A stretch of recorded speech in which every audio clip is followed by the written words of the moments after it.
Point लोग download करके नया नया गुड आफ्टरनून भेज रहे हैं। बात करेंगे महाजनी व्यवस्था या साहूकारी व्यवस्था की।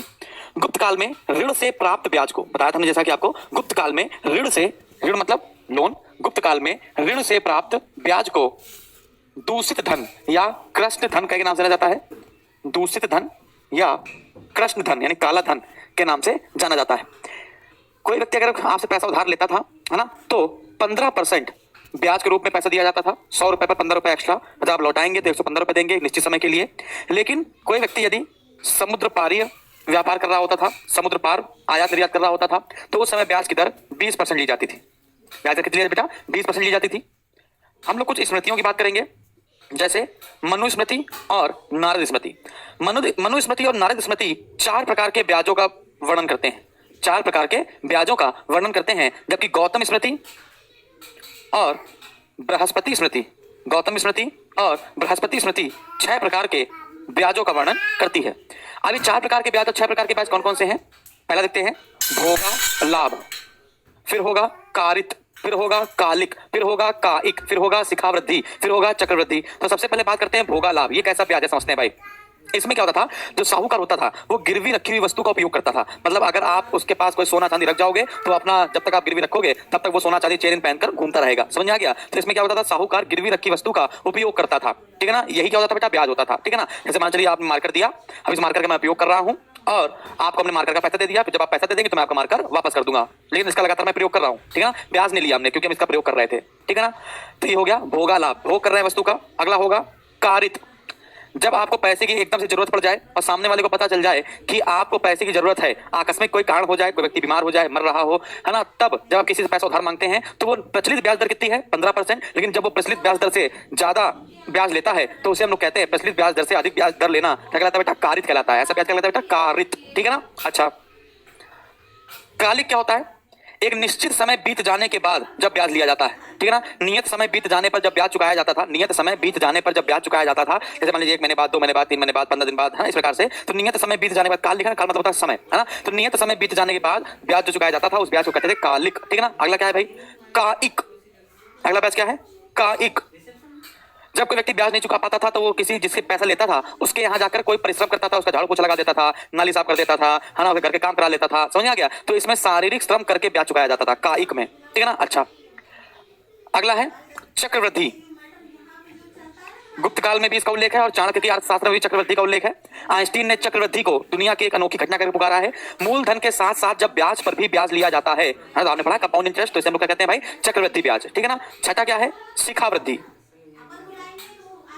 जब प्रतिदिन ब्याज वसूला जाता था, जब ब्याज प्रतिदिन वसूला जाता है पर डे के हिसाब से, तो उसे कहते हैं हम लोग शिखावृत्ति। जैसे कोई आप देखते होंगे, जो कोई व्यक्ति होता होगा ठेकेदार टाइप का, तो देखा है सब्जी वालों को ब्याज देता है, पैसा देता है, फिर उसे रोज शाम को सब्जी ले आता रहता है खाने पीने के लिए, है ना, ऐसे देखा? हाँ, तो क्या है? शिखावृत्ति है। अच्छा, तो हमने आपको 6 प्रकार के ब्याज बताए हैं। तो मनुस्मृति और नारद स्मृति में भोगा लाभ नाम का ब्याज नहीं है और शिखावृद्धि नाम का ब्याज नहीं है। मतलब कि मनुस्मृति और नारद स्मृति में कारित, कालिक, काइक और चक्रवृद्धि नाम के ब्याजों का वर्णन मिलता है ना, भोग लाभ, भोगा लाभ और शिखावृद्धि का वर्णन नहीं मिलता। इन दोनों का वर्णन हमको गौतम स्मृति और बृहस्पति स्मृति से पता चलता है। ठीक है भाई, ओके, गुड। चलिए अब हम लोग कुछ अन्य चीजों पर बात करेंगे। श्रेणी, कुल, पूग, गण, निकाय, संघ, समूह, समव्यवहार, निगम, इस प्रकार के शब्दों का देखते हैं भाई। तो यहां तक आपको बात समझ में आ गई होगी बेटा। तो ये है आपकी महाजनी व्यवस्था और ब्याज के प्रकार। नेक्स्ट पार्ट पे आते हैं। उद्योग में या व्यापार में, ठीक है ना, उद्योग में या व्यापार में जब कई सारे लोग लगे होते हैं तो वो सभी लोग अपना क्या बना लेते हैं? संगठन बना लेते हैं। अब देखा होगा ना, ये मजदूर यूनियन का एक होता है ना, किसानों का अपना एक संगठन होता है, लेबरों का अपना एक संगठन होता है, रिक्शे वालों का अपना एक संगठन होता है, ऑटो वालों का अपना एक संगठन होता है। तो जब उद्योग और व्यापार में लगे व्यक्ति आपस में संगठित होकर अब उनका हनन ना हो जाए, उनका शोषण ना हो जाए, तो उसकी रक्षा करने के लिए जब एक संस्था बनाते हैं तो उसी संस्था को हम लोग कहते हैं श्रेणी। क्या कहते हैं बेटा? श्रेणी। तो श्रेणी क्या है? जब उद्योग या व्यापार के कई सारे लोग मिलकर एक संगठित मिलकर अपने हितों की रक्षा करने के लिए जो एक संस्था बनाते हैं उसी संस्था को क्या कहते हैं बेटा? श्रेणी कहते हैं। बात क्लियर है? आगे चलकर श्रेणी के साथ हमको कई सारे शब्द सुनने को मिलेंगे। जैसे आपको सुनने मिलेगा पूग। क्या मिलेगा? पूग। जैसे में शब्द मिलने मिलेगा कुल। तो देखिएगा अंतर है बेटा, श्रेणी, पूग, कुल, निगम, सार्थवाहा, इन सब में अंतर होता है। निगम, सार्थवाहा, ठीक है ना। तो सार्थवा क्या होता है? व्यापारियों का प्रमुख नेता सार्थवा कहलाता है। निगम क्या होती है? श्रेणी की बड़ी संस्था है। श्रेणी की क्या है बेटा? बड़ी संस्था है। तो श्रेणी की बड़ी संस्था क्या कहलाती है? निगम कहलाती है। इसमें वो लोग शामिल होते हैं जो भवन का निर्माण करते हैं, है ना, सिविल इंजीनियरिंग का काम करते हैं। कुल क्या होता है? एक परिवार के कार्य करने वाले लोगों का समूह। एक किसी परिवार में जितने व्यक्ति कार्य कर रहे हैं उनके लोगों का समूह क्या कहलाता है बेटा? कुल कहलाता है। पूग क्या होता है? अलग अलग कार्य करने वाले लोगों का समूह। कोई सुनार है, कोई लुहार है, कोई किसान है, उन सब लोगों का समूह क्या कहलाएगा? पूग कहलाएगा। लेकिन एक ही तरीके का व्यापार करने वाले लोगों का समूह क्या कहलाएगा बेटा? श्रेणी कहलाएगा। जैसे सुनारों का जो समूह होगा वो क्या कहलाएगा? श्रेणी कहलाएगा। लुहारों का समूह भी श्रेणी कहलाएगा। जैसे सुनार, लुहार, चमार, ये सब जितने होंगे ये सब क्या कहलाएंगे बेटा? जुलाहा, मोची, इन सब का समूह क्या कहलाएगा? पूग कहलाएगा। लेकिन एक परिवार में यदि कोई व्यक्ति काम कर रहे हैं तो उनका एक परिवार का जो समूह होगा कार्यरत व्यक्तियों का कुल कहलाएगा। श्रेणी की बड़ी संस्था क्या कहलाती है? निगम कहलाती है। लेकिन इस निगम में सिर्फ शिल्पकारों का समूह होता है। शिल्पकार होता है जो भवन निर्माण करते हैं, आश्रय बनाते हैं, भोजनालय बनाते हैं, रुकने के लिए जगह बनाते हैं, है ना, विहार बनाते हैं। इस प्रकार से सार्थवा क्या होता है? व्यापारियों का प्रमुख नेता होता है। क्लियर भाई? ओके, चलिए अब एक और बात समझिएगा कि अगर हम लोग और बात करें तो नारद स्मृति और बृहस्पति स्मृति में, नारद स्मृति और बृहस्पति स्मृति में हमको इन सब का उल्लेख ज्यादा मात्रा मिलता है।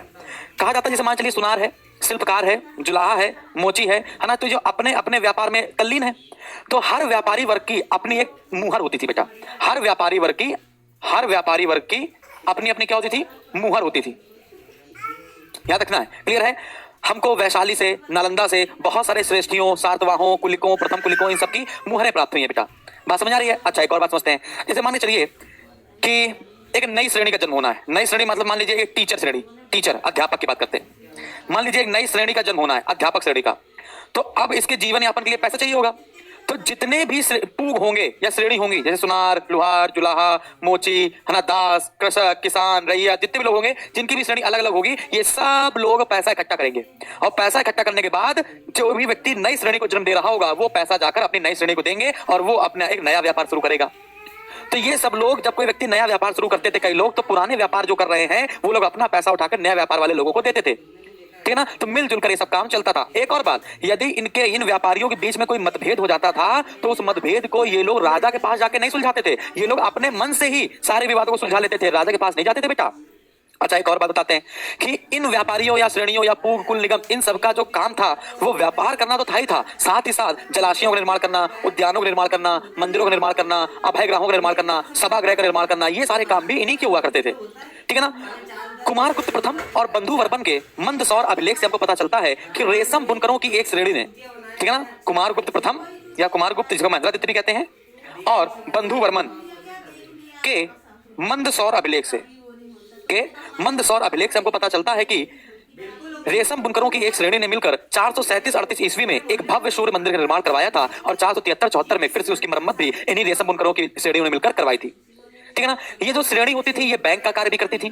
स्कंदगुप्त के इंदौर ताम्रपत्र से अभिलेख से पता चलता है कि जो आधुनिक इंदौर है उसको हम लोग पहले इंद्रपुर कहते थे। तो इंद्रपुर के देव विष्णु नामक ब्राह्मण ने इंद्रपुर के तेलियों की श्रेणी के पास पूंजी जमा कराई ताकि वो सूर्य मंदिर में, है ना, स्थायी तौर पर दीपक जला सकें। समझ आ गया। तो लगातार दीपक जलाने के लिए देव विष्णु नामक ब्राह्मण ने इंद्रपुर के तेलियों की श्रेणी के पास अपनी पूंजी जमा करवाई थी। ठीक है ना। गढ़वा अभिलेख से पता चलता है कि चंद्रगुप्त द्वितीय ने भी इस प्रकार की पूंजी जमा करवाई थी मंदिरों को बनवाने के लिए। नारद स्मृति और बृहस्पति स्मृति से हमको श्रेणियों की प्रशासनिक व्यवस्था का वर्णन भी पता चलता है। वैशाली से हमको सभी श्रेणियों की कुछ मुद्राएं प्राप्त हुई हैं जिनकी संख्या 274 है। वैशाली से हमको सभी श्रेणियों की मुहरें प्राप्त हुई हैं या मुद्राएं प्राप्त हुई हैं जिनकी संख्या लगभग कितनी है? 274 है बेटा। क्लियर है। तो ये हम लोग हो गई श्रेणी की बात। क्लियर है। ठीक है। तो हम लोगों ने यहाँ पर बात कर ली व्यापारियों की, साहूकारों की, मुंशियों की, है ना, और इनका पता हमें किस स्मृति चलता है, इनकी भी बात हम लोगों ने कर ली है। ठीक है। तो अब हम लोग बात किस पर कर सकते हैं? गुप्तकालीन सिक्कों पर। तो अगर आपको महाजनी व्यवस्था या साहूकारी व्यवस्था समझ में आ गई हो तो फटाफट सर बोलो। और आप लोग अब जब हम गुप्तकालीन की आर्थिक स्थिति पढ़ा देंगे तब आपका काम होगा गुप्तकाल की आर्थिक स्थिति के बारे में अपने नोट्स बनाना और आंसर राइटिंग करना मेंस की। ठीक है। चलिए, ओके। गुप्तकालीन सिक्कों की बात बताई जाए तो गुप्त, देखो भाई, सबसे पहले सोने के जो सिक्के थे, सोने के सिक्के थे वो चलवाए थे यूनानियों ने, इंडो ग्रीक ने। सबसे शुद्ध सोने के सिक्के चलवाए थे कुषाणों ने। ठीक है। सर्वाधिक सोने के सिक्के चलवाए थे गुप्त काल के लोगों ने। ठीक है ना। तो गुप्त शासकों ने सोने, चांदी और तांबे सिक्के चलवाए। गुप्तों के स्वर्ण सिक्कों को दिनार कहा जाता था। शुरू में ये जो दिनार थी, जो स्वर्ण मुद्राएं थी, ये कुषाण वंश के आधार पर कार्य करती थी। लेकिन कुछ समय के बाद इनका वजन बढ़ा दिया गया और सिक्कों का वजन बढ़ाकर 125 ग्रेन से 144 ग्रेन कर दिया गया। कुषाणों ने हल्का सिक्का इसलिए चलवाया था क्योंकि वो सबसे शुद्ध सोने सिक्का हुआ करता था। लेकिन गुप्त काल में क्या हुआ, सोने सिक्कों में मिलावट आई, इसलिए सिक्कों का वजन भी बढ़ा दिया गया। धीमे धीमे जैसे जैसे गुप्त वंश समाप्त होता चला गया, वैसे वैसे सोने सिक्के का वजन बढ़ता चला गया। चंद्रगुप्त द्वितीय के दरबार में जो चीनी यात्री फाह्यान आया था, उसने अपनी किताब फो यूकी में लिखा है कि गुप्त काल में लोग कौड़ियों का प्रयोग करते थे। किसका बेटा? कौड़ियों का प्रयोग करते थे। चंद्रगुप्त द्वितीय ने जब शकों को हराया था, इसलिए चंद्रगुप्त द्वितीय को बेटा शकारी के नाम से भी जानते हैं। जब चंद्रगुप्त द्वितीय ने शकों को हराया था तो शकों की विजय के उपलक्ष्य में इसने चांदी का सिक्का चलवाया था। यानी गुप्त काल में पहले चांदी सिक्का नहीं चलता था और इसने चांदी सिक्का चलवाया जो कि 32.36 ग्रेन का था। कितना बेटा? 32.36 ग्रेन का था।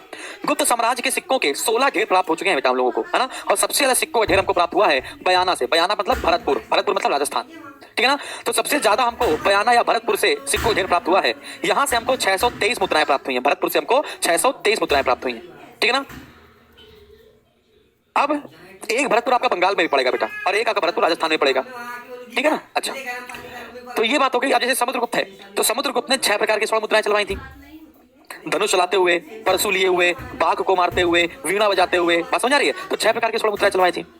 तो जब हम लोग पर्टिकुलर राजा पर भी तो चर्चा करनी है यहाँ पर गुप्ता एम्पायर में, तो जब पर्टिकुलर राजा पर चर्चा करेंगे तो आपको फिर बताया जाएगा, क्योंकि 2 राजा आपके मेंस के पेपर में हैं। एक है आपका चंद्रगुप्त विक्रमादित्य और एक है आपका समुद्रगुप्त, ठीक है ना। और इसको अच्छे से पढ़ना है बेटा आप लोग को, ठीक है।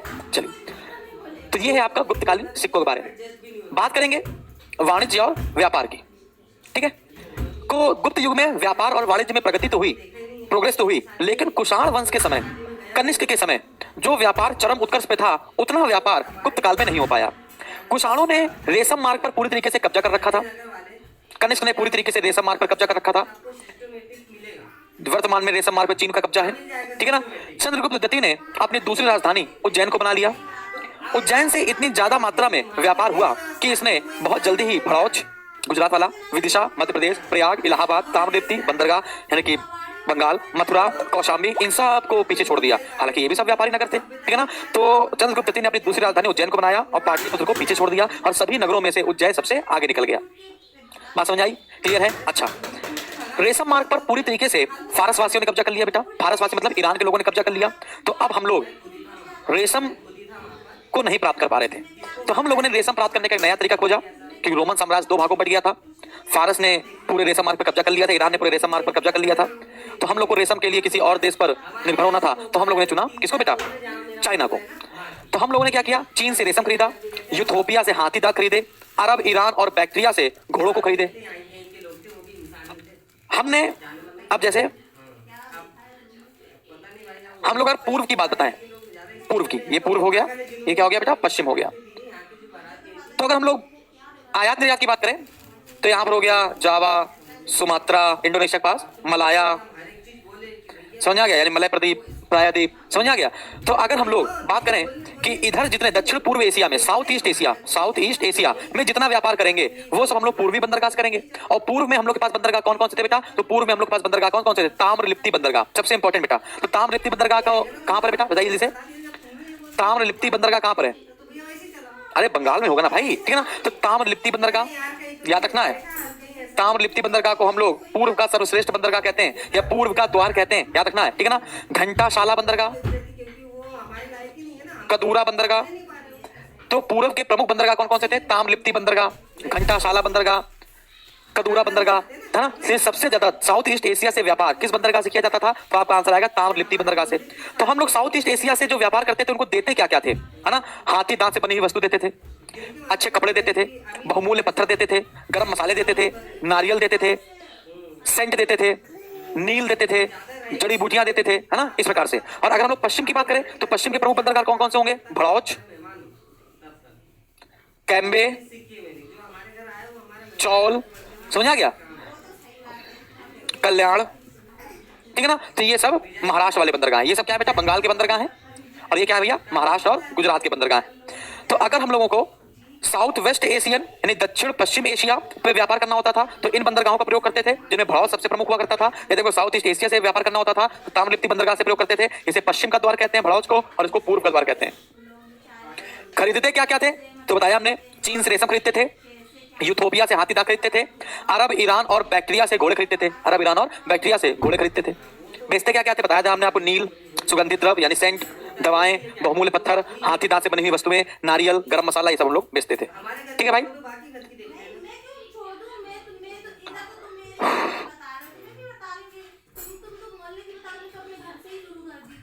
हाँ, कंबोडिया, जावा, सुमात्रा, बर्मा, इन सब से जो व्यापार होता था उसका नाम होता था ताम्रलिप्ति बंदरगाह से।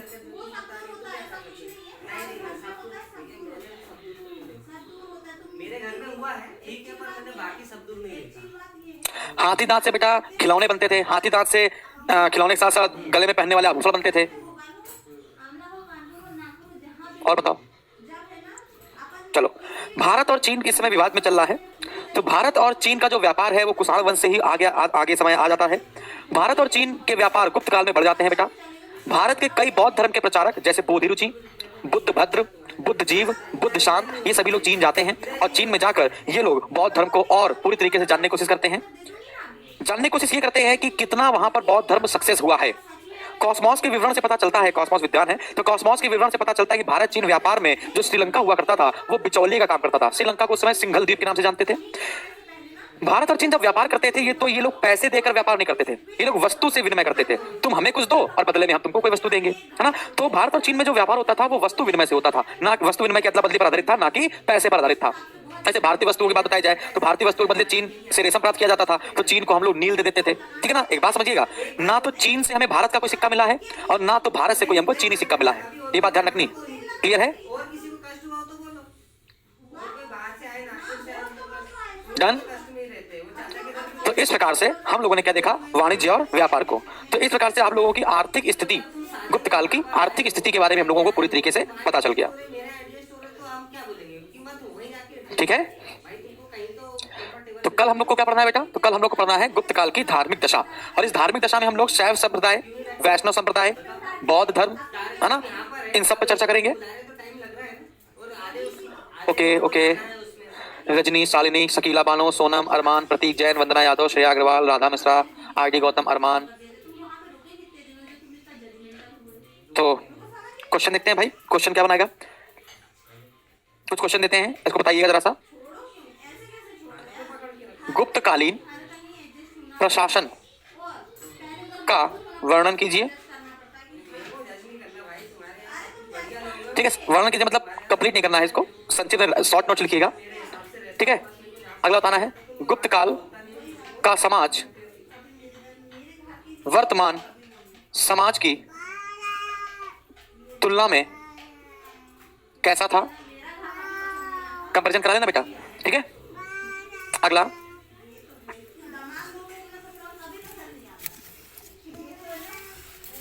गुप्त काल की आर्थिक स्थिति का वर्णन कीजिए।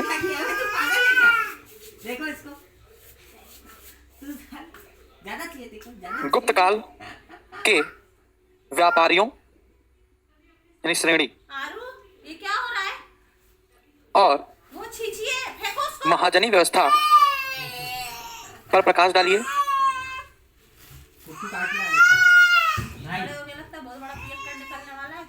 गुप्तकालीन सिक्कों और अन्य देशों के साथ व्यापार पर एक नजर डालिए। तो ये कुछ क्वेश्चन है बेटा जो अभी तक हमने आपको कराए हैं, इसको आप लिखने का ट्राई कीजिएगा, इसको लिखने की कोशिश कीजिएगा बेटा। ठीक है। और नॉर्मल तरीके से चलने दीजिए। जितना ज्यादा आप प्रैक्टिस करेंगे लिखने की उतनी जल्दी आपको सक्सेस मिलेगी। लिखना ज्यादा है, दिमाग ज्यादा लगाना है, फैक्चुअल चीजों पर थोड़ा सा कम ध्यान रखना है। ठीक है ना। अच्छा, गुप्त काल में दास प्रथा का प्रचलन और दासों के प्रकार को समझाइए। ये तो बताया हमने आपको दास कितने कितने प्रकार के थे। ओके। तो कल हम लोग गुप्त काल की धार्मिक स्थिति पर चर्चा करेंगे बेटा। कोई समस्या फटाफट बताइए। कोई समस्या, कोई क्वेश्चन हो, कोई क्वेरी हो, फटाफट पूछ सकते हो जल्दी से। कोई क्वेरी हो, कोई क्वेश्चन हो, फटाफट जल्दी से पूछ सकते हो बेटा। सारी बातें समझ में आ रही हैं? ऐसा कोई टॉपिक हो जो आपको दिक्कत करता हो बता दीजिए। हो सकेगा तो कल मैं आपको करंट अफेयर पढ़ाऊंगा, 1 महीने का पूरा करंट अफेयर, पूरे जून का करंट अफेयर एक बार मैं कोशिश करूंगा आपको पढ़ा दिया जाए। 2.5 घंटे 3 घंटे 4 घंटे मिलकर पूरे क्लास, पूरे दिन भर क्लास में करंट अफेयर पढ़ा के खत्म कर दिया जाएगा। तो एक बहुत बड़ी सर का दर्द खत्म हो जाएगा। प्रतीक जैन बताओ बेटा। Okay sir, no problem sir, okay sir, done sir, thank you very much. नहीं भाई नहीं, हम सैड बिल्कुल नहीं हैं। वो बाल ऐसे कट गए हैं ना।